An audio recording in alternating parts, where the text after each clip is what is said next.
com prazer habitar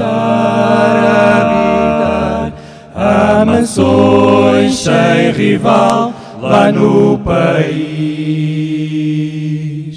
que Jesus foi no céu preparar. Vou morar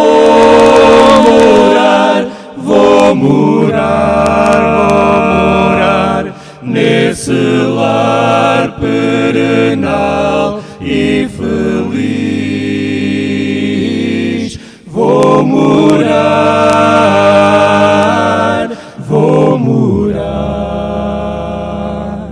nesse lar perenal e feliz. Cantarei nesse lindo país belos hinos ao meu Salvador, pois ali viverei bem mais feliz. Com Jesus para sempre hei de estar. Vou morar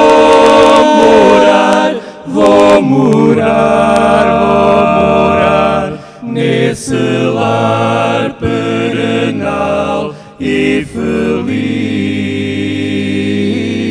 Vou morar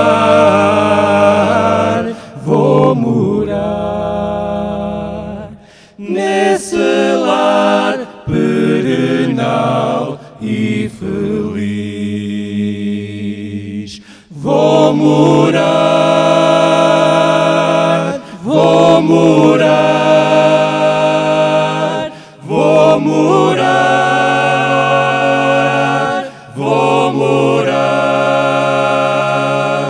nesse lar perenal e feliz.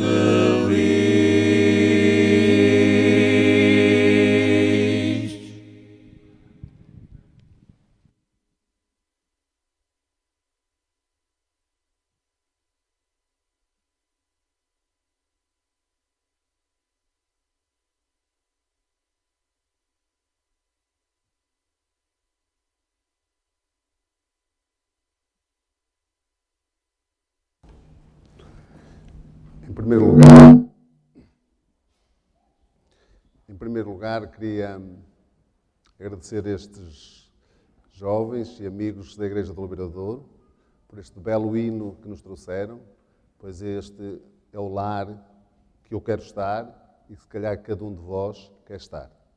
Para isso, iremos ver, temos que fazer algo. Esse lar é-nos concedido, mas nós temos que fazer algo para aí estar. Queria também cumprimentar a todos esta manhã, aos nossos amigos que estão connosco, aos nossos irmãos, aos nossos jovens. Também quero saudar aqueles que estão connosco e nos estão a assistir através da internet. Também eles possam estar aí tranquilos e as bênçãos de Deus também possam aí chegar. Queria ler um texto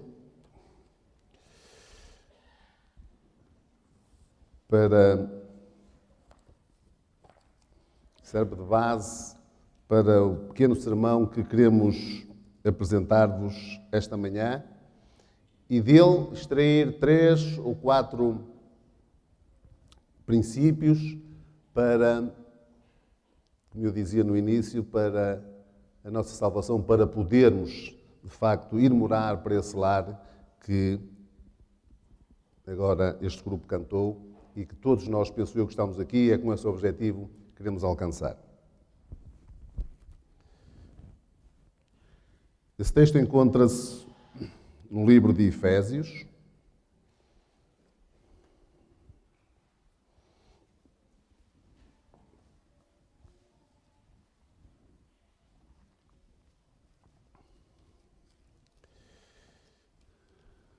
Livro de Efésios, capítulo 2. É um texto que nós conhecemos muito bem. Capítulo 2, de Efésios e vamos ler o verso 8 ao número 10. Porque, pela graça sois salvos, por meio de fé. Isto não vem de vós, é dom de Deus. Não vem das obras, para que ninguém se glorie, porque somos feituras suas, criados em Cristo Jesus, para as boas obras, as quais Deus antes preparou para que andássemos nelas.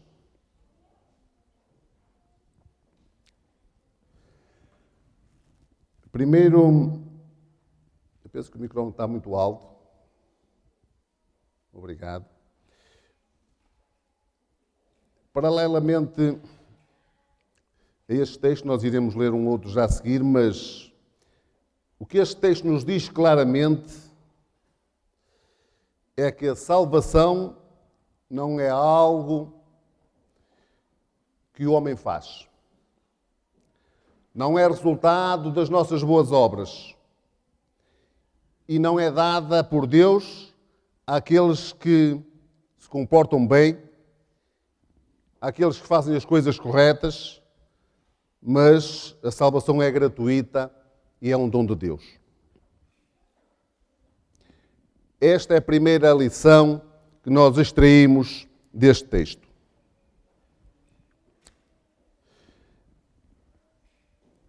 E, complementarmente a isto, ele nos sugere que também só existem dois grupos de pessoas: os que são salvos e os que são perdidos. Na vida espiritual não existe um terceiro grupo de pessoas. E há pessoas, e se pensarmos que existe pessoas e uma terceira oportunidade de pensarmos a quem seguir, isso está errado. Só existe aqueles que aceitam a Cristo e aqueles que não aceitam. Eu queria ler um outro texto que se encontra no livro de Salmos.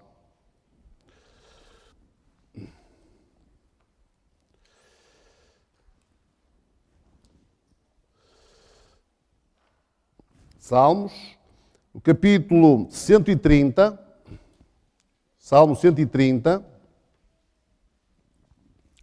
e vamos ler o verso 7.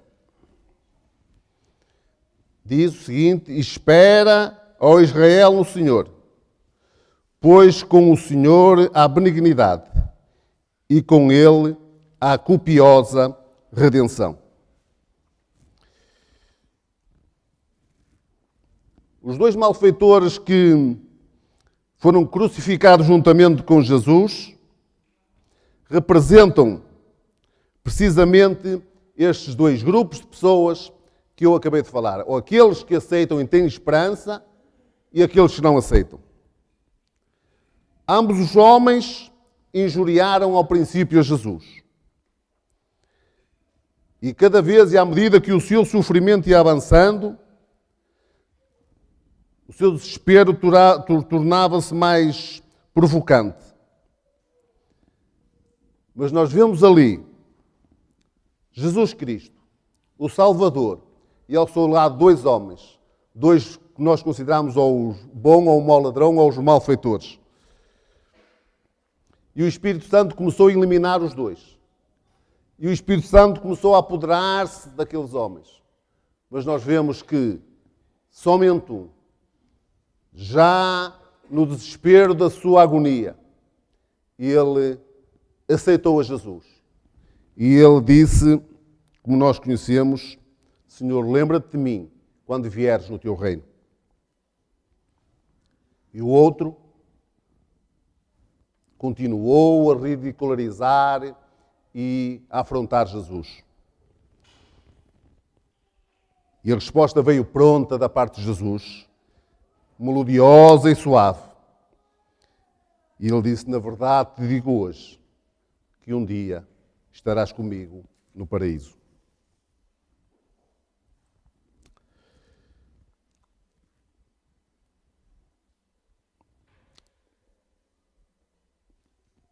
Em São Mateus, capítulo 12,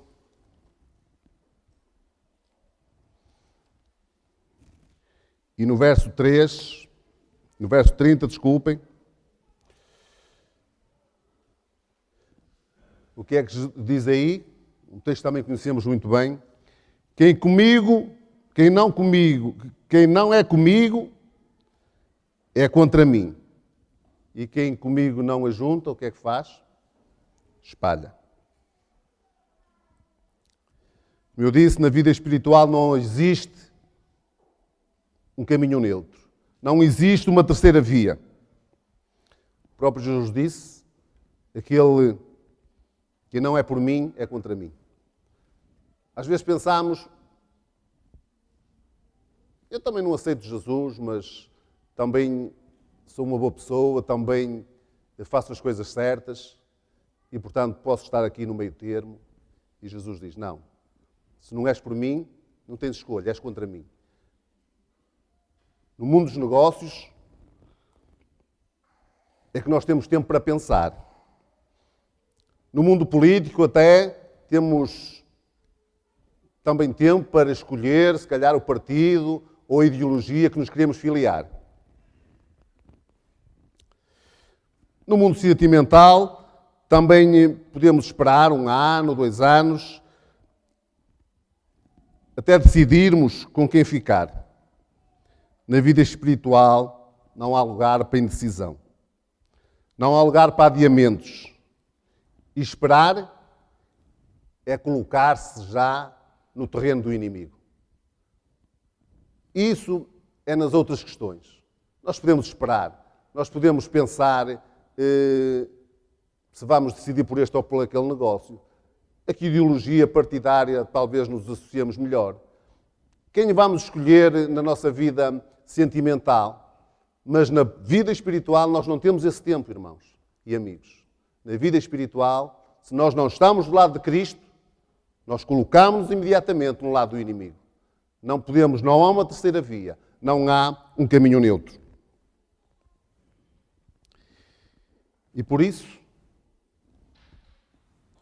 como eu disse no início, que nada que possamos fazer contribui para a nossa salvação, porque a graça e a salvação é divina e ela é um dom de Deus, ela é-nos oferecida gratuitamente.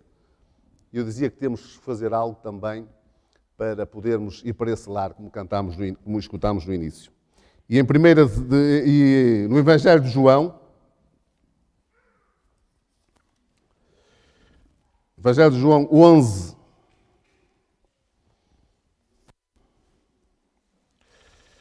nós temos vários exemplos da intervenção humana, daquilo que temos que fazer. Porque há coisas que Jesus não vai fazer por nós. João, capítulo 11,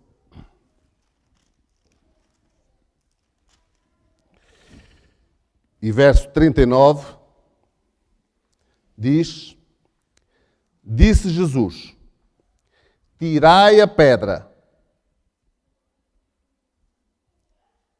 E Marta, irmã do defunto, disse-lhe, Senhor, já cheira mal, porque está morto há 4 dias. É o episódio da ressurreição de Lázaro. Será que Jesus, que teve o poder para ressuscitar Lázaro, não tinha o poder para retirar a pedra que estava no sepulcro? Já pensaram porque é que ele disse, retirai a pedra? Uma coisa é certa, meus irmãos e meus amigos. Aquilo que o homem puder fazer, ele tem que fazer, porque Jesus não o vai fazer por nós. Nós não podemos estar a pensar, vou agora decidir-me por Jesus. Não. Se nós não agirmos, nós estamos automaticamente a colocar-nos no lado do inimigo. No mesmo Evangelho, temos outro episódio que nós conhecemos muito bem. Capítulo 2 de João e versículo 7. Ordenou-lhes Jesus, enchei de água essas talhas, e encheram-nas até cima. E eu pergunto, se aquelas pessoas não tivessem tirado a pedra, Jesus teria ressuscitado Lázaro? Se aqueles servos não tivessem enchido aquelas talhas de água, Jesus teria feito o milagre de transformar a água em vinho?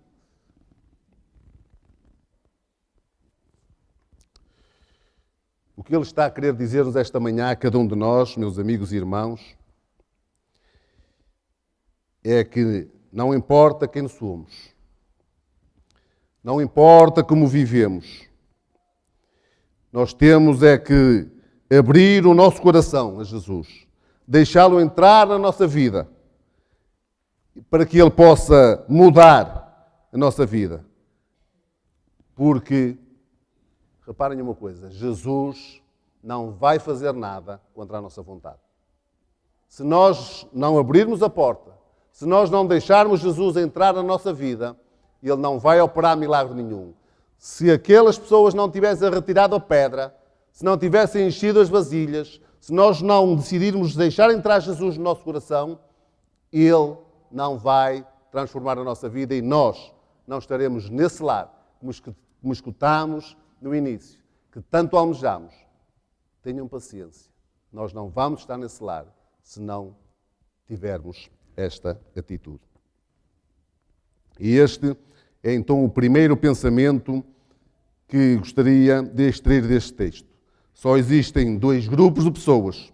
Os salvos, aqueles que abrem o coração a Jesus e se comprometem com Ele, e os perdidos, aqueles que protelam ou aqueles que rejeitam a Jesus.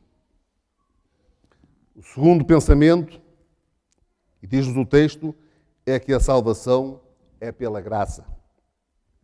Mas afinal, falamos tanto da graça, precisamos tanto da graça,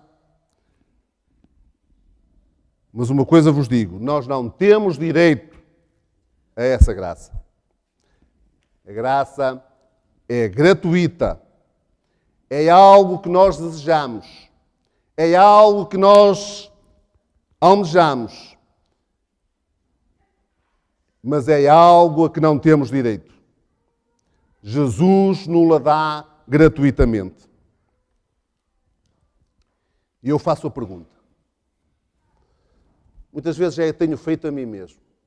Muitas vezes já a tenho gostado no seio da minha família. E dizemos, e a pergunta é, se Cristo voltasse neste momento, estaríamos nós salvos? Estaríamos nós prontos esta manhã para encontrar a Jesus nas nuvens dos céus? Esta é a pergunta que temos que responder. Mas nós não podemos olhar, muitas vezes olhamos para a nossa conduta. E eu já tenho escutado isto, e dito isto de mim mesmo e escutado isto.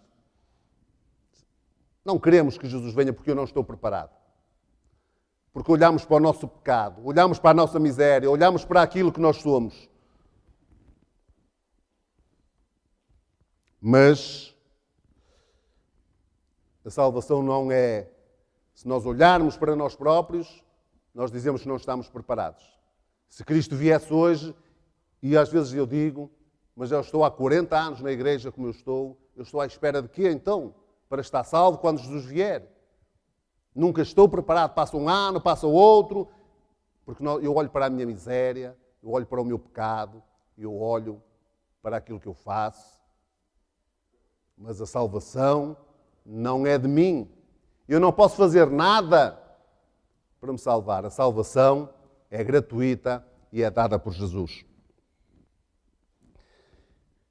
Graça é aquilo que nós queremos, mas não temos direito a ela. A graça, nós recebemos-la gratuitamente da parte de Deus. É assim que funciona a salvação. A graça não é um direito que nós temos. Quando pensar em salvação, não pense em si próprio. Não pensemos em nós, mas pensemos na cruz. Pensemos no sacrifício que Jesus fez por nós. A graça é como a água cristalina que jorra da fonte, que nos é dada por Deus. E nós, quando pensamos em salvação, devemos pensar e devemos olhar não para nós, mas para o Calvário, onde Jesus derramou o seu precioso sangue, pagou o preço do nosso pecado, para que nós não vivamos mais atormentados por ele. E então podemos responder, se olharmos para Jesus, para a cruz do Calvário, podemos responder à pergunta que eu fiz. Estaria eu pronto para receber Jesus se ele voltasse esta manhã? Se nós olharmos para a cruz, certamente que a resposta seria positiva. O terceiro pensamento que nós lemos no texto é que a salvação é pela fé. E o que é fé? A fé é o instrumento através do qual nos apoderamos da graça de Jesus. E para exemplificar, a graça é a água que jorra de graça da fonte. E a fé é o recipiente, o copo ou o balde que nós temos nas mãos para nos apoderarmos dessa graça e podermos ser salvos. E eu pergunto esta manhã, se nós recebermos um cheque e ficarmos com ele, o que é que acontece? Nós, para usufruirmos desse cheque, o que é que temos que fazer? Temos que descontá-lo no banco. É assim. A graça é gratuita. A graça é dada por Deus. A fé é o instrumento pelo qual nós agarramos a graça. Mas nós temos que aceitá-la. Ela é de graça. E um presente só tem valor quando nós o aceitamos. Se nos quiserem dar um presente e nós não o quisermos, se nos derem um cheque e nós não formos ao banco descontá-lo, não tem valor nenhum. Deus providenciou a salvação para todos nós. É mediante a fé que nos apoderamos da salvação em Cristo. E o que é fé? Já vimos que era o instrumento pelo qual nos apoderamos da graça. Mas a fé envolve duas coisas. Em primeiro lugar, crer. Em segundo lugar, confiar. E você tem que crer e tem que confiar. E porquê é que é tão difícil nós confiarmos e acreditarmos? Já imaginaram quando viajamos, por exemplo, de avião, nem conhecemos o piloto, nunca o vimos, nem o vemos dentro do cockpit e nós entramos no avião, até adormecemos e viajamos tranquilamente. E aí nós temos fé. Quando nós temos, se calhar, uma dor de cabeça ou um problema de saúde, nós corremos à farmácia, dizem-nos que aquele medicamento é que nos faz bem, nós não conhecemos o farmacêutico, não conhecemos aqueles que produziram esse medicamento, nós nem sequer conhecemos os produtos que contêm esse medicamento, mas nós o que é que fazemos? Corremos à farmácia, compramos aquele medicamento e ingerimos logo. Estamos mortos ou até já levamos uma garrafa de água e tomamos logo aquele medicamento. Estamos a exercitar a fé. Mas quando nós temos problemas espirituais, quando nós temos problemas na nossa vida dentro da igreja, na nossa vida espiritual, e quando nos dizem, e quando a Bíblia nos diz, e quando a palavra de Deus diz o teu problema, só Jesus o pode resolver, nós aí não vamos acolher. Nós aí não exercitamos esta fé. Nós aí não exercitamos e não absorvemos da mesma. E às vezes perguntam, mas, e já tenho ouvido, mas já jogaste a bola com Jesus? Já foste passear com Jesus? Já o viste? Já tomaste um lanche com Jesus? Porque nós, nas questões espirituais, racionalizamos muito.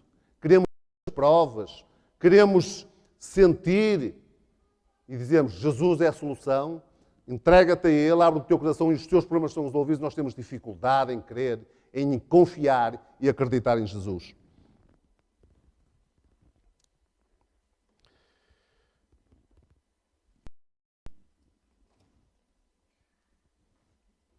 Quando se trata da salvação, nós queremos provas. Nós queremos que algo nos aconteça. E se dizemos a Jesus, aceita a Jesus. Simplesmente abre-lhe a porta do teu coração e Ele resolve o teu problema. Nós temos dificuldade, mas nas outras questões nós exercitamos a fé. Em Tiago, no capítulo 2,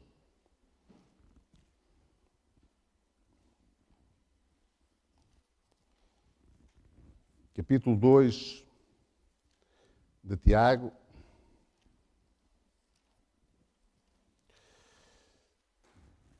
e no verso 19, também conhecemos muito bem este texto.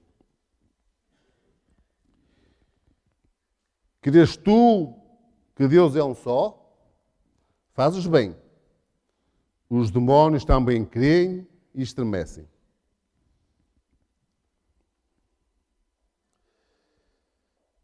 Fé, como eu disse, significa mais do que o crer. Porque diz aqui Tiago que os demónios também creem e até estremecem. Se nós dizemos, e muita gente diz, eu creio em Jesus, eu creio que Ele morreu por mim, eu creio que Ele nasceu de uma virgem, eu creio que Ele andou neste mundo, que transformou muitas vidas. Porém, meus amigos e irmãos, essas pessoas não confiam, não dão um passo definitivo, que é abrir o coração a Jesus. E aí é que está a diferença. Ninguém se salva por crer. Tem muita gente que se vai perder e crê em Jesus.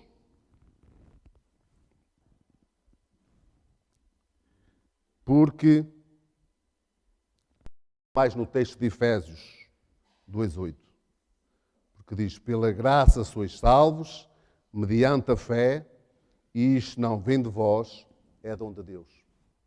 Nós temos que aceitar este presente que Deus nos quer conceder.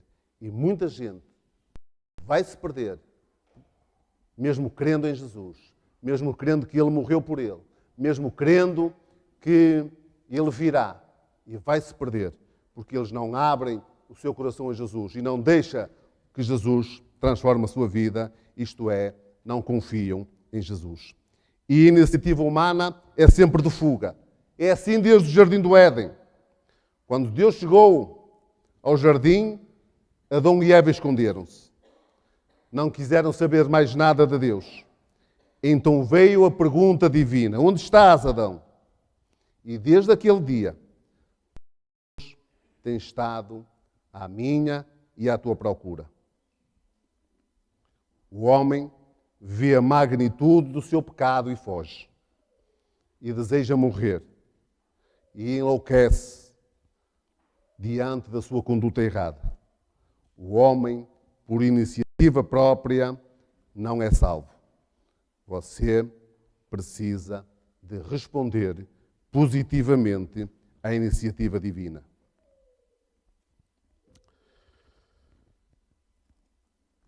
Estamos aqui sentados ou de pé, pensar no nosso fracasso, pensando que não há mais esperança para nós, que está tudo perdido. Não porque a salvação seja providenciada, não porque o seu preço do pecado já tenha sido pago, não porque o presente não tenha sido dado, mas que você, cada um de nós, não quer aceitar aquilo que Jesus fez por nós. O nosso pecado já foi pago. E nós começamos a pensar que somos muito pecadores. E não respondemos positivamente à pergunta que fiz no início. Se Jesus viesse, eu não estaria salvo. Porquê? Porque nós olhamos para nós próprios. Jesus já pagou o nosso preço. Jesus já morreu na cruz. Nós só temos que aceitar o seu sacrifício. Nós temos que crer e confiar. Mas o texto tem uma última indicação. É que às vezes pensamos, tudo bem, eu creio, eu confio em Jesus e está tudo, estou salvo. Eu não tenho que fazer nada, eu não tenho que cumprir nada, eu não tenho que respeitar os outros, eu não tenho que ter uma conduta, porque basta crer e ser batizado e serás salvo. Mas reparem o que é que o texto diz, e esta é a última conclusão e a última lição que vamos extrair do texto. Pois somos feitura sua, dele, criados em Cristo Jesus, para quê? O que é que diz lá o texto? Para as boas obras. Isto quer dizer que nós não somos salvos pelas obras, somos salvos por Jesus, mas é para fazer as boas obras. Porquê é que Jesus nos salva? Ele nos salva para vivermos uma vida de obediência. E como eu disse, embora a obediência não salve ninguém. Ele nos salva pela graça, mediante a fé, para uma vida de obediência. Ele nos salva para andarmos nos seus caminhos, para aceitarmos os seus mandamentos.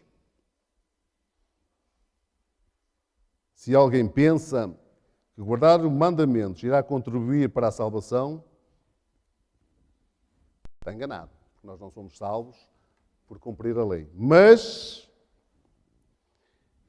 se você pensa também, ou se nós pensamos, que Cristo nos salva para nos deixar, para continuarmos a vida de pecado, nesta vida que nós, quando olhamos para nós, não temos possibilidade de nos salvar, se pensamos que Jesus nos salva para podermos continuar a nossa vida de pecado, estamos enganados. Nós somos salvos por Cristo para fazer a sua vontade, para cumprir os seus mandamentos. Somos feitura dele, criados em Cristo Jesus para as boas obras. Jesus não salva ninguém para continuarmos a viver uma vida de pecado. Não é para isso que Jesus nos salva. Ele nos salva para as boas obras. As boas obras não salvam ninguém. Mas reparem, mas elas são o fruto de uma vida transformada por Cristo.